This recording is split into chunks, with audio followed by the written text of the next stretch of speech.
กายนาร้านมาเลยร้านทีอันนี้นี่ก็ร้านผู้ส่งแดงนี่ก็เนาะเสือเหลืองนี่ก็ร้านอันนี้ก็ร้านเสือเขียวนี่ก็ร้านโอ้อับเลี้ยงร้านบ่เจ้าฮะโดยโอ้มาเลยลูกเช้าป้าให้อันเตแดงๆเลยแม่เลี้ยงเงาเท่าแม่เท่าเลี้ยงกินนมแม่เท่าเลยกินนมแม่เท่าเลยโอ้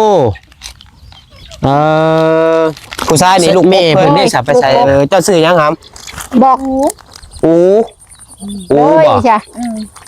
ผู้นี้ต่อมาผู้นี้บ่โดยจ้ะอีอาปาโดยอันนี้นี่ลูกพ่อก็ลืมเลยลูกเช้าคอยลูกเช้าเจ้าเนาะโดยลูกเช้า4 คนนั่งมานั่งบ่นึงเนาะนอนไปเอาไงสิล่มในเฮือนซ่านเจ้าเนาะเซ่ไปเลยพี่น้องเลยโอ้ยผมจักสีลมจักสีหักมือใดพี่น้องเลย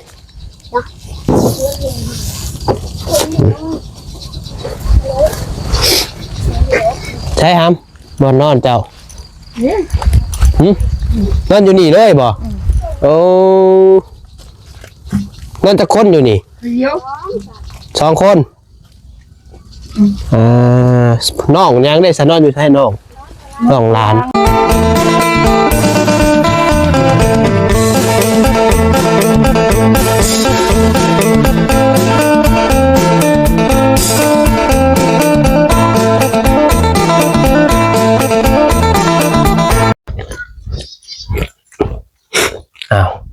มาพี่น้องเนาะมาต่ออีกพี่น้องก็ยังอยู่ป่าอยู่ดงอีกคือเก่าตรงไหนตรงหน้าเนาะมีครอบครัวหนึ่งพี่น้องเนาะที่ว่าน้องประชาสิพาพี่น้องมาหาเพิ่นมาเยี่ยมยามเพิ่นเนาะพี่น้องเอาคนอื่นเบิดกะทักทายสบายดีเด้อสบายดีพ่อแม่พี่น้องFCกันเบิดสุขูสุคนพี่น้องเนาะมาสมองสุบอนว่าสู่ฝั่งลาวฝั่งไทยและต่างประเทศเนาะพอกันคือเก่ากับน้องปัจจัยพี่น้องเนาะชมบรรยากาศตอนแรงๆเลยแต่ยังไม่ทันได้กลับบ้านกับเพื่อนตอนนี้ก็ได้เนาะสิพามาหาอีกครอบครัวหนึ่งก่อนพี่น้องเลยจากสื่อเพิ่นได้พี่น้องเนาะกับบูฮู้เนาะเห็นแต่ในคลิปของไอดีเที่ยวเพิ่นมาถ่ายบ้านแหละพี่น้องเนาะมาเบิ่งทำกันพี่น้องเลย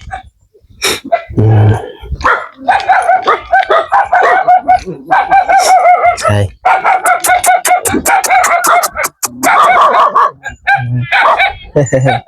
บ่ครบบ่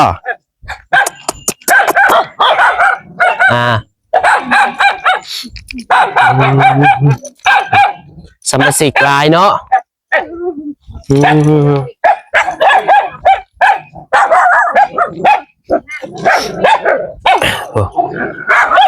เด็กเอาพี่น้องเนาะ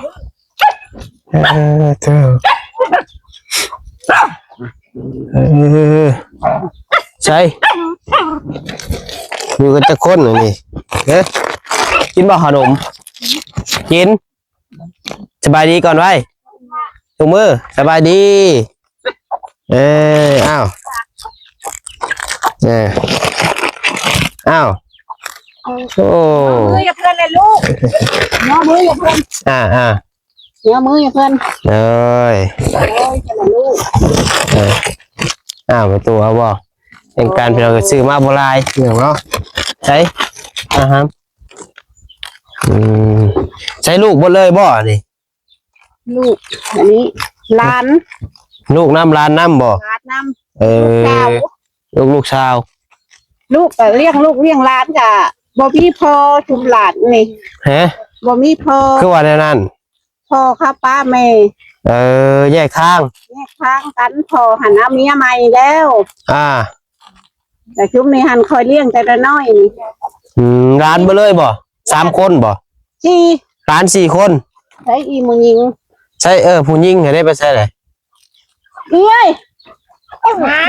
มาพี่ลูกมาพี่ดูใช่มานั่งนำกันพี่ดูครับใช่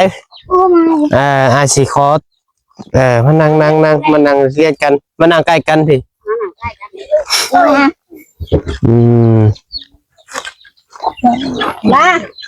ใช้พูดใช้ผู้ใดยังไม่ได้ขนม ครับ งอมืออยู่เป็นลูก อืมเอ๊ะ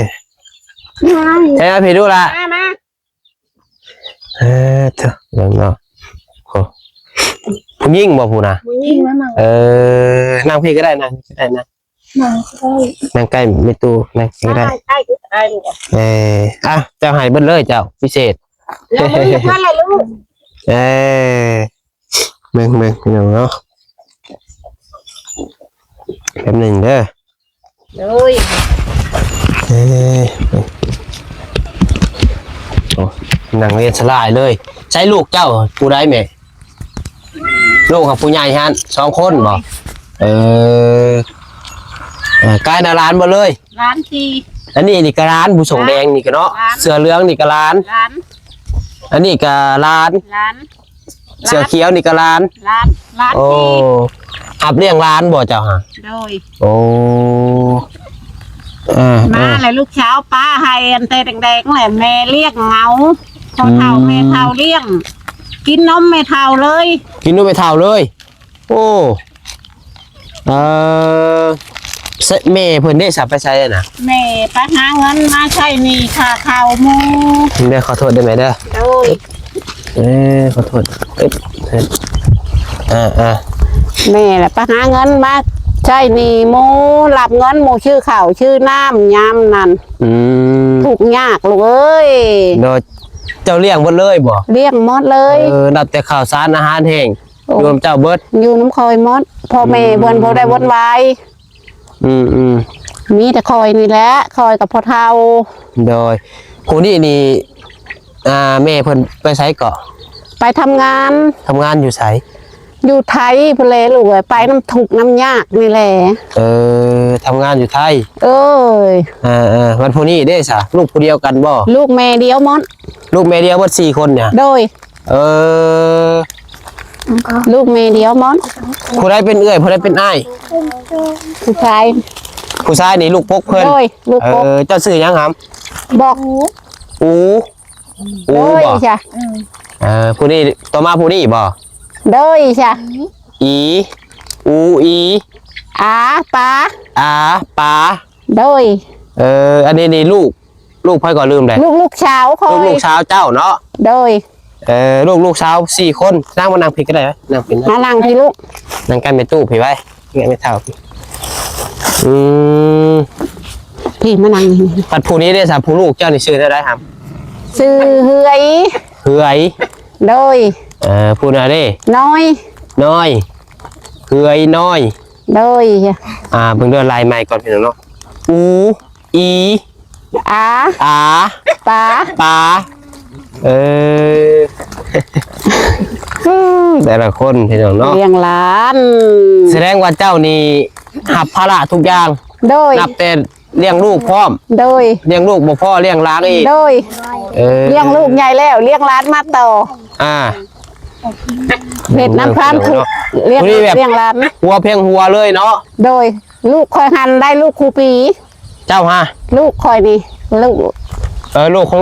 ลูกชายเจ้าเนาะได้ลูกครูปี ได้ลูกครูปีแหละหัวเฮียงหัว หัวเพียงหัวเลย ได้ผู้นี้แหละผู้นี้ได้ผู้นี้คอยเอาตัวนี้มาเลี้ยงผู้นี้ใหญ่เอาตัวนี้มาโดยแต่ติดพลายมาแม่ป้าปึงเลยแม่ให้กินนมแม่ไม่ได้กินนมหงอกนมงัว กินนมไม่เท่าเลย กินเลิฟไม่เท่าเลย ว่าไงเป็นลูกไม่เท่าเลยเนาะ เป็นลูกไม่เท่าเลยลูกแม่เขาก็บ่ได้โชว์มีแต่ว่าแม่เท่าแม่ ลูกชาวเจ้าหาจักปีแล้วซะ โอ้เขาก็บ่จัก บ่จื้อบ่ บ่จื้อลูกแต่เองก็ยังบ่จื้อเลยลูกเอ้ยยังบ่จื้ออายุเอง เจ้ามีลูกจักคนใช่ไหม ลูกแม่นี่5 คน 5 คนแต่ว่าผู้หนึ่งหันอยู่น้ำแม่เท่าผู้กกเมื่ออยู่น้ำพ่อเท่าแม่เท่าเสียแล้วแม่ของคอยหามาเฮือนผัวกันนี่มาอยู่น้ำพัวบ่มาอยู่น้ำผัวคอยดีแบบว่าเอื้อยน้องเพื่อนป้าเพื่อนทิมน่ะอยู่น้ำลูกน้ำผัวเพื่อนป้าเพื่อนทิมเอื้อยน้องบ่ได้วนวายแต่อยู่น้ำลูกน้ำผัวน้ำลูกน้ำร้านนี่แหละโดยแต่อยู่ไห่อยู่นะเฮือนกับแบบเฮือนแบบเถียงนี่แหละอันนี้นี่เทียงคือเฮือนอันนี้เถียงคือเฮือนทั้งเทียงทั้งเฮือนทั้งเฮือนทั้งเถียงอยู่น้ำเดียวหมด จักสิลงมือใด เบิ่งพี่น้องเอ้ยโอ้โทษนักพอสมควร โอ้ เนาะ ยเจ็บค่ำล้มนี่ นอนอยู่นำกันเบิดนี่เลยบ่ นอนนำกันหมด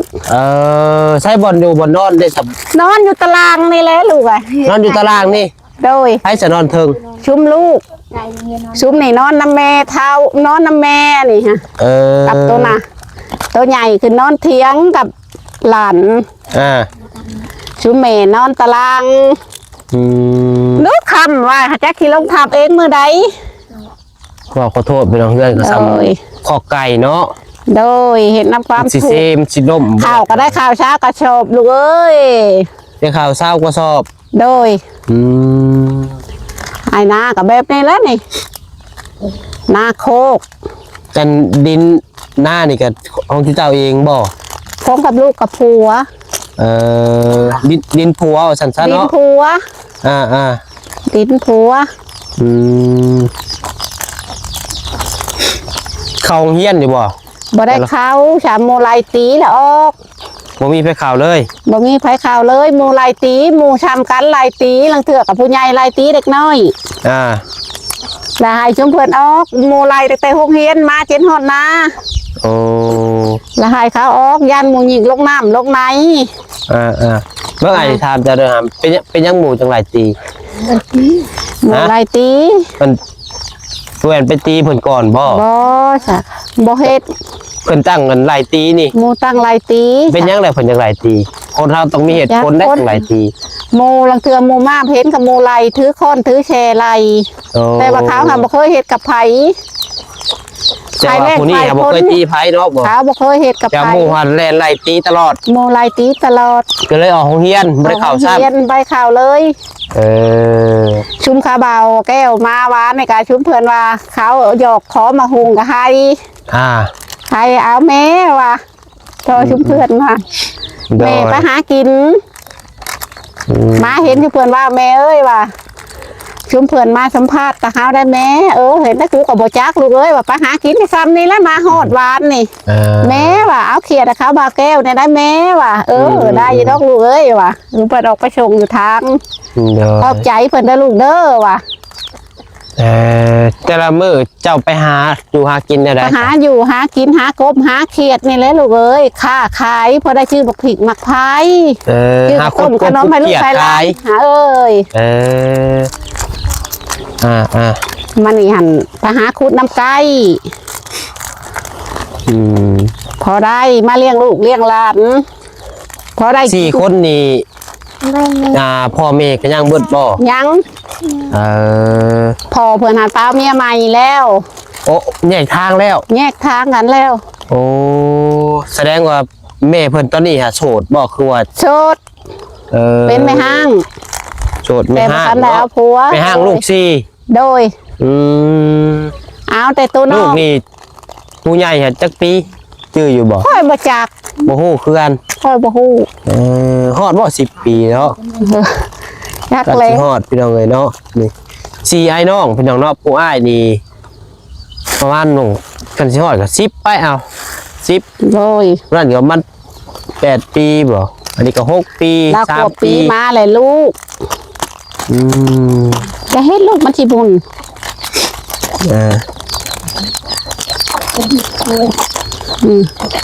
ไปอาบน้ำทานกินข้าวกินน้ำอยู่บ่ซะกินข้าวกับน้ำยังฉายังไปเฮ็ดกินฉาบอกเพื่อนเลยลูกกินกับยังข้าวแต่ละมื้อสิเครียดฉาปิ้งเครียดฉาบอกเพื่อนเลยลูกบอกบังดูปิ้งเครียดฉาบอกให้เว้าเก่งนี่สิเอาเงินให้ให้เว้าเก่งบังดูบอกเพื่อนแหละว้าวแหละโอ้ยว้าวบังดูเครื่องเสื้อผ้าชุดเจ้ากับมีนุ่งอยู่บ่ครับบ่มีแล้วบ่าวเอ้ยฉาบอกเพื่อนเลยว้าวเลยย่านอ้ายบ่ต้องย่านเด้อย่านบ่บ่นี่ยิ้มเก่งอยู่แล้ววันนี้เนาะมันจะยิ้มวันนี้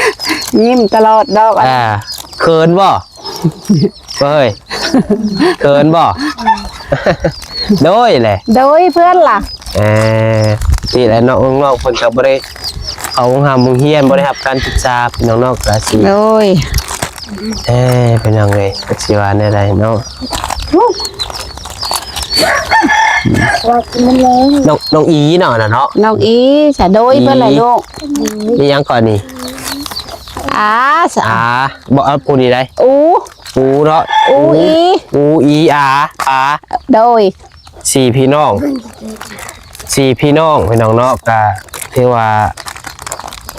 พ่อแม่แยกทางกันเนาะ โดย แต่มาให้แม่เฒ่าเรียกพี่น้องเอ้ย โดย อยู่น้ำแม่เฒ่าใช่พัวเจ้าได้สับเพิ่นไปใช้ใช่ ผัวก็กลับไปหาเงินหาครับเห็นน้ำทุกข์นี่แหละลูกเอ้ยติดหนี่ค่ะอาหลับเงินหมูชื่อข่าวชื่อน้ำไปหามาใช้บูแล้วเวียกแล้วงานแหละหาเงินมาใช้ดีใช้ชีดโม โดย ข่าวกระซ้ากระชอบลูกเอ้ย เป็นนาปีแต่ละปีครับบ่ แต่ละปีหัน ได้เศร้ากว่าสอบ ได้เช้ากระชอบกินกับเดือนห้ากับยูชื่อหมู เฮ็ดมันทำเฮ็ดมัน เห็ดมันชื่อนาก็คือลูกเห็ดนี่แหละนี่กระโดดงอกเงี้ย โดย เพื่อนชานร้านเป็ดกับแบบลูกเห็ดนี่แหละทุก เรื่องอะไรสิทำโมนี่ก่อนเด้อยังก็อูบ่จ้ะฮะ โดยจะโดยเพื่อนเลย น้องอูเป็นกันแล้วเนาะนั่งก่อนนี่น้องอูเคยเข่าโรงเรียนแล้วบ่เจ้ายังบ่เคย เขา ยังเข้าไรตีโอ้ยแต่เข้าไรตีบ่อยากเข่าบ่ ลาบ เอา ไร บ่ ตี โมก็สิ มู สัว ไรตีกับมูเหยียบใส่ขี้ตอกขี้ต้มไปใส่นายคู่กับนายคู่รี่ช้ำเมนเนี่ยเท่าไปใส่พอเขื่อนบอออกมาว้าวน้ เจ้าอยากได้ยังทำตอนนี้สิ่งที่อยากได้ที่สุดตอนนี้อยากได้ยัง ได้เฮือน อยากได้เฮือน ำโดยเตียวอ่ะ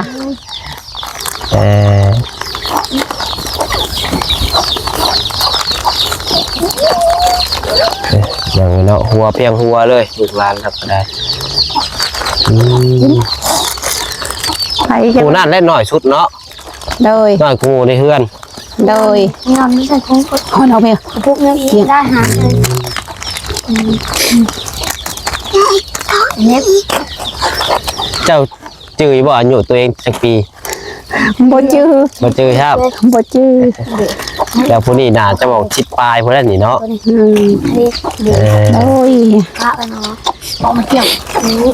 คือ พระใส่กันเลยเหรอ นั่งก็เตี้ยไม่หร เฮื อ อก นซ่านก็ได้พี่น้องเอ้ยสิลมเลยเนาะบ่คิดฮอดแม่บ่หำฮะ เขาบ่ได้โชว์น้ำแม่มิตรแม่เขาเขาบ่ได้โชว์น้ำพอน้ำแม่แม่ย่าแม่มากกับเขาบ่ได้เคยเล่นลัดมีแต่แม่เท่าพี่ เขาบ่ได้เคยเอิ้นพ่อเอิ้นแม่ดอกคันแม่มาหันมีแต่แม่เท่าพี่พ่อเท่าพี่พ่อ เอิ้นที่ว่าเอิ้นน่ะติ บ่เคยเอิ้นแม่จักเทื่อ เอิ้นพ่อเฒ่าไปเฒ่านี่เป็นแม่ แม่มดมีแต่แม่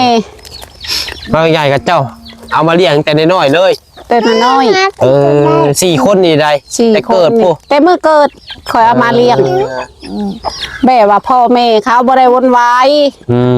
บางใหญ่ แต่เพิ่นมาแต่เพื่อนผัวหันเพื่อนพ่อปู่แม่ย่าเพิ่นหังมีเป็นดีเพิ่นให้ข้าวชงศพหัวควายไปเขาเพิ่นก็บ่ได้ให้พี่ชังลูกหันมาแต่โต เดี๋ยวบอกขอโทษน้ำพี่น้องเนาะเฮ็ดได้แต่ว่าเรียกบ่ได้เนาะ โดย เฮ็ดออกมาได้ ลูกลงเห็ดน้ำหายหนองหายนะเพื่อนบ่ได้ให้ข้าวชงศพมายาลูกเอ้ยว่าขอกินข้าวปั้นข้าวห่อหมูนี่แหละว่ะเลี้ยงลูกเลี้ยงเต้าเฮา เฮ็ดออกมาได้แต่ว่า โดย บ่มีปัญญาเลี้ยงว่าซั่นซะ โดย พี่น้องเอ้ยเนาะ โดย มาให้แม่เฒ่าเลี้ยง มาให้แม่เฒ่าเลี้ยง จักสิว่าแนวใดพี่น้องเอ้ยพี่โตก็บ่ได้คิดฮอดแม่เลยบ่ครับบ่คิดฮอดพ่อได้ซะ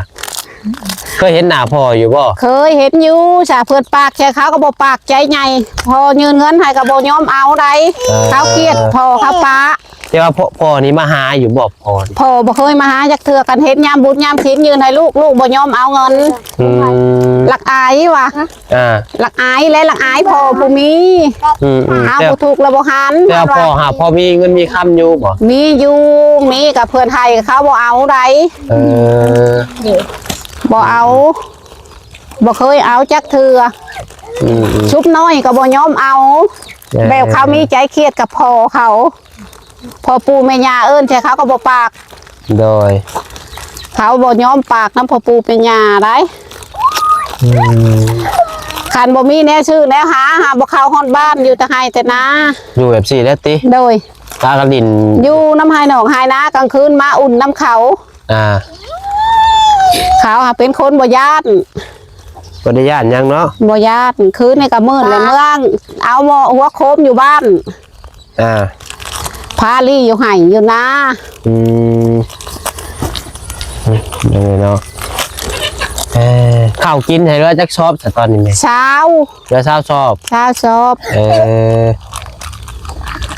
เด้อสิถามในตู้เด้อตู้ชื่อหยังก็จัง ซื้อปวง คือตู้ปวง โดย เขาซื้อไส้เด้อ โดย ลูกไส้ก็ได้ โดย สิ่งที่เจ้าขาดเรือตอนนี้นี่ชื่อหยังจะอยากได้หยัง โอ้อยากได้เฮือนได้ชาร์จนี่แหละลูก อยากได้เฮือนคือกัน อยากได้เฮือนนี่แหละลูกอ่ะ ของอยู่ของกินนี่ก็พอมีอยู่บ่ โอ้บ่มีแหละลูกอ่ะถูกนี่บ่มีเลย แต่ละมื้อพาลูกพาหลานกินหยังซะ กินเคียด กินแต่กบแต่เขียด กินแต่กบแต่เขียดนี่ได้ยาแกงแหละปิ้งพาลูกหลานปิ้งจำแจวพาลูกหลานปิ้งกินกระปูกระเป๊กนั่นแหละลูกเอ้ย ไงก็หากินของป่าของดงเฮาแล้ว หา เนาะ กินของป่าของดงนี่แหละ ใช่ไหมเรื่องนี้เนาะ คือยกเขาลูกหากินของป่าของดงนี่แหละ เบิ่งเฮือนซานเพิ่งพาเบิ่งเฮือนมึงซานดูป่ะฮัม เลย ลองมา เบิ่งลูก ไม่ก่อนก็ได้เนี่ยพี่คือบ้า ใช้บอลนั่นไพ่ดอนอยู่ลุม แม่นี่แหละ แม่บ่บอลใช้บอลที่เจ้านอนสหามใช้ผ้าไอ้ไปเบิ่งรูปป่ะนะเบิ่งพาเบิ่งบอลน้องนอนไปเอาสิล่มในเฮือนซานกันเนาะเซ่ไปเลยพี่น้องเลยโอ้ยผมจักสิล่มจักสิหักมือใดพี่น้องเลย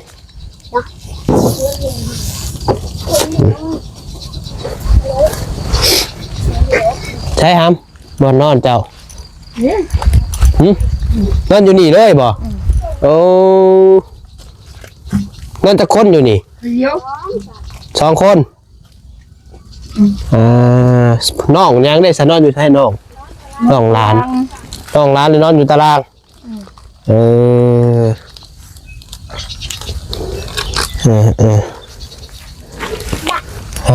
พี่น้องเลยเนาะดูแลชีวิตคนเฮาสิบาลอะไรพี่น้องเลยเนาะก็หนักพอสมควรอยู่พี่น้องเนาะก็เป็นอีกหนึ่งครอบครัวอีกหนึ่งเคสพี่น้องเนาะที่ว่าเพื่อนกับผู้พังแห้งพี่น้องเลยเธอลูกหลานก็เรียนเซลล์สละอยู่พี่น้องเลยเนาะพากันได้กินดุอยู่บ่ขนมน่ะฮะเป็นยังไงเนาะมีแต่ว่ามาฆ่ากันสู้ๆเด้อคันไม่อายมีโอกาสมามื้อหน้าสิมาเยี่ยมใหม่เด้อทำแหละพี่น้องเอ้ยกะสิได้ออกกลับก้อนปานนี้พี่น้องเนาะเงินซานบ้าน8เพิ่นก็ได้ตาเบิ่งมอบก่อนพื้นไฟก็บ่ได้มีเนาะน้ำใส่ได้สาไว้ใส่ตู้น้ำใส่นี่มีอยู่บ่น้ำใส่โดยเด้ บ่น้ำก็ชื่อเจ้าใส่น้ำหยังใช่น้ำชาของคุณแหละลูกเลย หาตักเอาบ่ตักเอาน้ำชามาดอกมาดาดเลย บ่มีบ่น้ำบาดงบาดาลนี่บ่มีสัก ขังกับเพื่อนเพลงแหละบ่ได้ทำหาเงินจะได้ชื่อข้าวแน่ชื่อข้าวคือว่าตอนนี้ที่ว่ามันจำเป็นที่ชุดที่เจ้าอยากได้คือหยังเอานอกจากเฮือนได้เฮือนก็ได้น้ำชางแน่เลยลูกเลยอยากได้น้ำไส้ น้ำไส้แน่กับเฮือนนี่แหละ ลักๆก็เฮือนติ โดย เฮือนใหม่เฮือนยังพอได้อยู่กับใครก็นี่ก็คือวันนี้เนาะ โดย บ่หลังใหญ่กับหลังน้อยๆก็น่าเป็น โอ้ยพอได้อยู่ลูกเอ้ย พอใครก็นี่อันนี้มันจักสิล่มจักสิหักลงมือใดก็บ่ฮู้พี่น้องไอ้พ่อ แล้วก็บ่ฮู้ล้มมาหาพาเดียวอยู่น้ำมันนี่แหละ คันล้มมานี่แฮงบ่กล้าอยู่เด้นี่เนาะ กล้าอยู่แลลูกเอ้ยไปอยู่กับทุกเล่าพุ่นแลขันล้มมาจริงแฮงกับลูกกับหลาน อืม ลูกหลานนอนเลยปุ๊บเอ้าล้มบังเรือนหลังน่ะ เอาพากันสู้ๆเด้อ โดยจ้ะ พังครอบไปตู้เด้อเราเลี้ยงค่ะเด้ออย่าขี้ดื้อได้เด้อ โดย ให้ขี้ดื้อสุดนี่ บ่มีไผดื้อ ดีละซะ โดย เดี๋ยวมื้อหน้ามีโอกาสสิเข้ามาหาใหม่เด้อ โดยจ้ะ โดย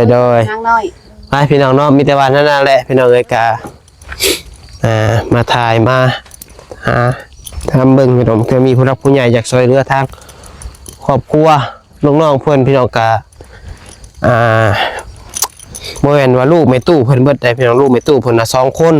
ผู้ใหญ่หั่นผู้ใหญ่ๆกุหมู่หั่นพี่น้องเนาะก็ลืมชื่อแล้วจักชื่อเนาะใด